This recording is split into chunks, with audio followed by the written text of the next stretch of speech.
రేవంత్ రెడ్డి కేవలం కుటుంబ ఆస్తులు పెంచుకోవడానికి ముఖ్యమంత్రి అయ్యాడు. ఏదైనా సమస్య వస్తే పరిష్కరించే తెలివి లేక ప్రతిపక్షాలను దూషించడం ఆనవాయితీ అయింది. మాజీ మంత్రి ఎమ్మెల్యే జగదీష్ రెడ్డి. తెలంగాణ రాష్ట్రంలో గత 16 మాసాలుగా రాష్ట్ర ప్రభుత్వం పూర్తిగా చతికిలబడిపోయింది. అభివృద్ధి రివర్స్లో నడుస్తుంది. దానికి ఈ రంగం ఆ రంగం అనే ఏమీ లేదు. సకల రంగాలు తిరుగుదారిలోనే పయనిస్తున్నాయి. రాష్ట్ర ఆర్థిక పరిస్థితి దిగజారుతుంది రోజు రోజుకు. రాష్ట్ర ప్రభుత్వ ఆర్థిక పరిస్థితి ఎట్లా దిగజారుతుందో రాష్ట్ర ప్రజల ఆర్థిక పరిస్థితి అంతకంటే ఎక్కువ దిగజారుతుంది. అభివృద్ధికి సూచికలు అనుకున్న అనేక రంగాలు అధాపాతాలకు పడిపోతా ఉన్నాయి.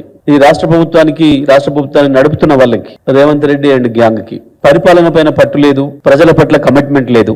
ఈ రాష్ట్రం నాది, ఈ రాష్ట్రానికి ప్రజలు నన్ను ట్రస్టీగా పెట్టినరు, ఈ రాష్ట్రం యొక్క అభివృద్ధిని నా చేతిలో పెట్టినరు అన్న సోయి లేకుండా కేవలం నా కుటుంబ ఆస్తిని, నా బంధువుల మిత్రుల ఆస్తిని పెంచుకోవడం కొరకే నాకు అధికారం ఇచ్చిన పద్ధతుల్లో పరిపాలన సాగుతుంది.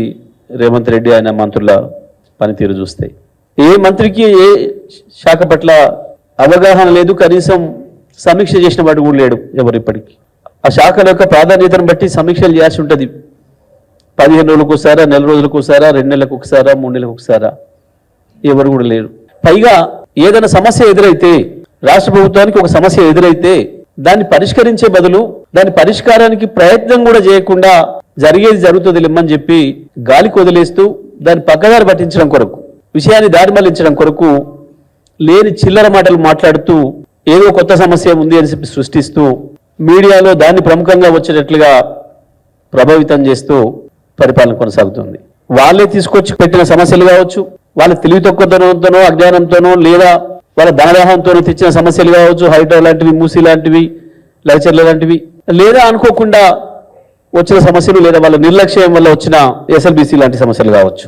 ఇవి వచ్చినప్పుడు వాటిని ఎదుర్కోలేక, వాటి సమర్థవంతంగా పరిష్కారాన్ని వెతకలేక ఇతరులపైన నిందలేసుడు, పచ్చి అబద్ధాలు మాట్లాడుడు, ఆ సమస్య యొక్క గ్రావిటీని బట్టి, దాని తీవ్రతను బట్టి వీలైతే బూతులు మాట్లాడుడు, దీని ద్వారా దాంట్లో నుంచి వెళ్ళి బయటపడుతున్నామని అనుకుంటున్నారు. ఆ ఒక్కటే సూత్రాన్ని నమ్ముకున్నాడు. సంవత్సరంన్నరగా మొదలు సంవత్సరం పైగా పోలీసులు వాడే ప్రయత్నం చేసిండు.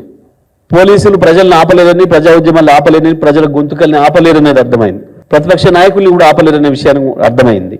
ఇక కేవలం పక్కదారి పట్టించడం, ప్రజల్లో లేని దాన్ని ఏదో కొత్తదాన్ని సృష్టించడం, చిల్లర మాటలు, వెకిలి మాటలు, బూతులు దాంట్లోనే మాట్లాడడం మొదలుపెట్టినాడు.